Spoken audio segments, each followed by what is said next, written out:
हर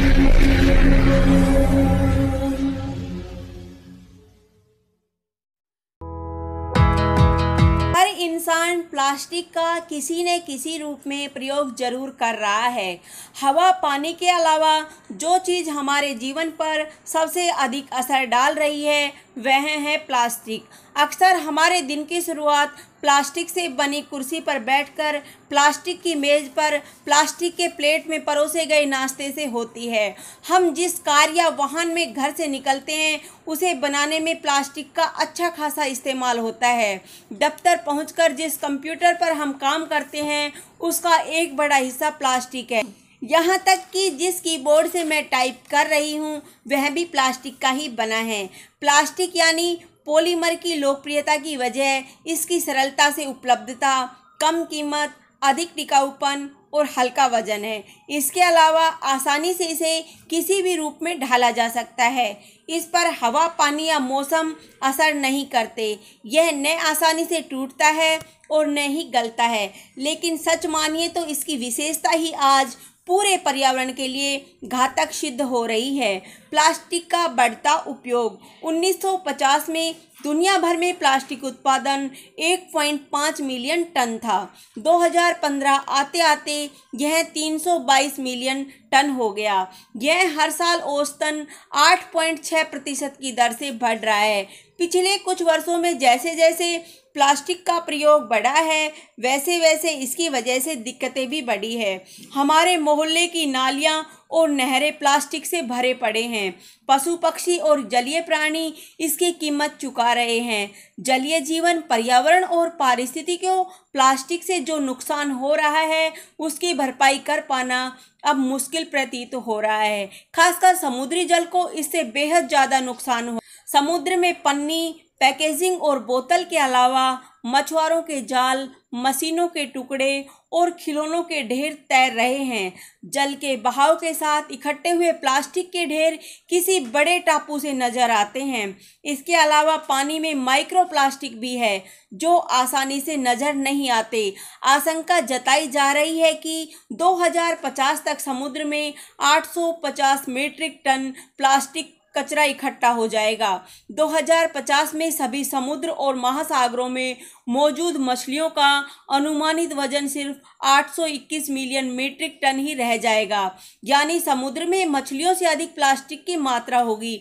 अर्थात हम ऐसे प्लास्टिक में भविष्य की ओर बढ़ रहे हैं जहां हम धरती में बिखरे प्लास्टिक की ढेर में हम दफन हो जाएंगे। प्रदूषित होता समुद्र।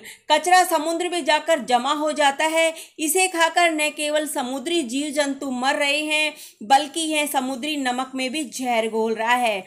वर्ल्ड बैंक की एक रिपोर्ट के मुताबिक हर साल करीब 8 मिलियन टन प्लास्टिक कचरा जमीन से समुद्र में जाता है। प्लास्टिक के ये कचरे जमीन से समुद्र में कई तरह से पहुंचते हैं।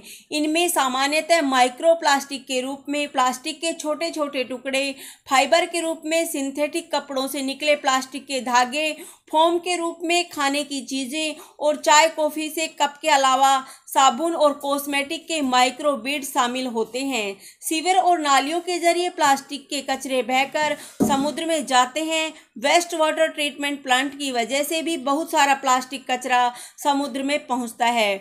बिल्डिंग कंस्ट्रक्शन और उससे जुड़ी गतिविधियों के कारण भी बहुत सारे प्लास्टिक कचरे पैदा होते हैं जो आखिरकार समुद्र में ही पहुंचते हैं। फिशिंग और कोस्टल टूरिज्म भी समुद्र में इकट्ठा हो रहे प्लास्टिक के कचरे के लिए जिम्मेदार है। प्रतिबंध आवश्यक क्यों?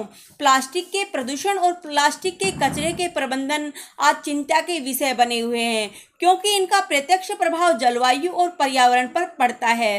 विश्व भर में प्रतिवर्ष लाखों टन प्लास्टिक उत्पादित हो रहा है जो जैविक रीति से नाशवान नहीं होते। इसलिए विश्व भर में एकल उपयोग वाले प्लास्टिक को बंद करने के लिए रणनीतियां बनाई और लागू की जा रही हैं। हर साल पूरी दुनिया में 500 अरब प्लास्टिक बैगों का इस्तेमाल किया जाता है।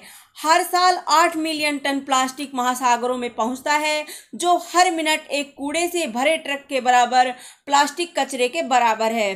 पिछले एक दशक के दौरान उत्पादित की गई प्लास्टिक की मात्रा पिछली एक शताब्दी वर्ष में उत्पादित की गई प्लास्टिक की मात्रा से ज़्यादा थी। हम जो प्लास्टिक इस्तेमाल करते हैं उसमें से 50% प्लास्टिक का सिर्फ एक बार ही उपयोग होता है, जो सबसे ज़्यादा खतरनाक है। हर मिनट 10 लाख प्लास्टिक की बोतलों की खरीदारी होती है।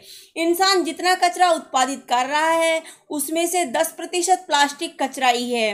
भारत की समुद्री रेखा 7,500 किलोमीटर से ज्यादा। देश की आबादी का एक बड़ा हिस्सा समुद्र से लगते इलाकों में रहता है, जो प्लास्टिक के उपजे प्रदूषण का सबसे अधिक सामना कर रहा है। समुद्र के किनारे बसे कुछ महत्वपूर्ण इलाके हैं: पोरबंदर, सोमनाथ, भावनगर, सूरत, दमन, मुंबई, गोवा, उडुपी, कोच्चि, तिरुवनंतपुरम, रामेश्वरम, पुदुचेरी, चेन्नई, विशाखापट्टनम, पुरी। प्लास्टिक का वर्गीकरण। प्लास्टिक का आकार के हिसाब से वर्गीकरण किया जाता है। 25 mm से अधिक मैक्रोप्लास्टिक, 5.25 mm मेसोप्लास्टिक, 0.1 से 5 mm माइक्रोप्लास्टिक। जहां मैक्रोप्लास्टिक समुद्र में बड़े ढेर के रूप में तैर रहे हैं, वहीं माइक्रोप्लास्टिक पानी में घुल जाते हैं और हमारी खाद्य श्रृंखला को प्रदूषित करते हैं। दुनिया भर में हर साल लाखों टन प्लास्टिक का उत्पादन होता है। अंतर्राष्ट्रीय शोध पत्रिका साइंस एडवांसेस रिपोर्ट के मुताबिक लाखों टन उत्पादित प्लास्टिक में केवल 9% ही रिसाइकल की जाती है। 12% प्लास्टिक जला दी जाती है और हमारी हवा को जहरीली बनाती है, कि 79% इधर उधर बिखर कर हमारे पर्यावरण को दूषित करती है। प्लास्टिक प्रदूषण की रोकथाम के लिए भारत द्वारा किए गए प्रयास। अभी तक प्लास्टिक प्रदूषण को रोकने के लिए भारत के 22 राज्यों और संघीय क्षेत्रों ने कमर कस ली है। इसके लिए उन्होंने प्लास्टिक के एकल प्रयोग पर प्रतिबंध लगा दिया है। हाल ही में पुडुचेरी ने 1 मार्च 2019 से एकल प्लास्टिक के उपयोग पर प्रतिबंध लगाया था। इन सभी प्रयासों के सकारात्मक परिणाम हुए हैं। उदाहरण के लिए बेंगलुरु में, जहां पहले प्रत्येक दिन 2 टन प्लास्टिक कचरे जमा होते थे, अब वहां 100 किलो से भी कम ऐसे कचरे निकलते हैं। लोगों ने स्वेच्छा से इस दिशा में काम किया है, जैसे प्लास्टिक कचरा कम करना, प्लास्टिक की चीज़ों को फिर से उपयोग में लाना और कचरे को छांटना आदि। प्लास्टिक प्रदूषण की रोकथाम के लिए किए गए भारत के संकल्प को बीट प्लास्टिक पोल्यूशन नाम से जाना जाता है, जिसको विश्व भर में सराहना मिली है। विदित हो कि विगत वर्ष विश्व पर्यावरण दिवस पर भारत ने यह संकल्प लिया था कि वह 2022 तक एकल प्रयोग वाले प्लास्टिक का पूर्ण उन्मूलन कर देगा। प्लास्टिक के उपयोग को कम करने के तरीके। प्लास्टिक बैग के इस्तेमाल को बंद करना होगा। इसके बदले हम कपड़े या इको फ्रेंडली बैग का इस्तेमाल कर सकते हैं। प्लास्टिक प्लेट और चम्मच, ये दोनों बहुतायत में इस्तेमाल हो रहे हैं। हम इनके जगह स्टील या धातु के प्लेट का इस्तेमाल कर सकते हैं। आजकल कपड़ों में भी सिंथेटिक फैब्रिक का प्रयोग हो रहा है। ये सस्ते और आकर्षक होते हैं। इनकी जगह अगर हम कॉटन के कपड़ों का इस्तेमाल करें तो पर्यावरण की सुरक्षा के लिए एक बड़ा कदम होगा। बच्चों के खिलौनों को प्लास्टिक के नहीं बल्कि लकड़ी या दूसरे इको फ्रेंडली चीज़ों से बनाना चाहिए। होटल या ऑनलाइन ऑर्डर के जरिए आपके पास जो खाना पहुंचता है उसकी पैकिंग में प्राय प्लास्टिक का इस्तेमाल होता है, इसलिए कोशिश करें कि खाना पैक न कराएं। हम हर मिनट 10 लाख प्लास्टिक की बोतलें खरीद रहे हैं, जो पर्यावरण के लिए गंभीर खतरा है। कोशिश करें कि पुनः प्रयोग में लाए जाने वाले बोतलों का इस्तेमाल करें। पैकेज फूड में प्लास्टिक का इस्तेमाल बड़े पैमाने पर, इसलिए पैकेज फूड की जगह स्थानीय उत्पादों को खरीदने की आदत डालें। प्लास्टिक उत्पादों की रिसाइकलिंग के लिए हमें उन्हें सही जगह ठिकाने लगाने की भी ज़रूरत है, इसीलिए डस्टबिन का प्रयोग करें। स्टोरेज के लिए प्लास्टिक उत्पादों का इस्तेमाल न करें। इनके बदले कांच या मिट्टी के बर्तनों का इस्तेमाल भी किया जा सकता है। इसके अलावा सजावटी सामान प्लास्टिक के न हो, यह भी ध्यान में रहे। आओ सभी मिलकर ये जन चेतना लाएं। आओ सभी मिलकर ये जन चेतना लाएं। नहीं करेंगे अब प्लास्टिक उपयोग, नहीं करेंगे अब प्लास्टिक उपयोग। ऐसा मन बनाएं, ऐसा मन बनाएं। धन्यवाद। जय हिंद, जय भारत।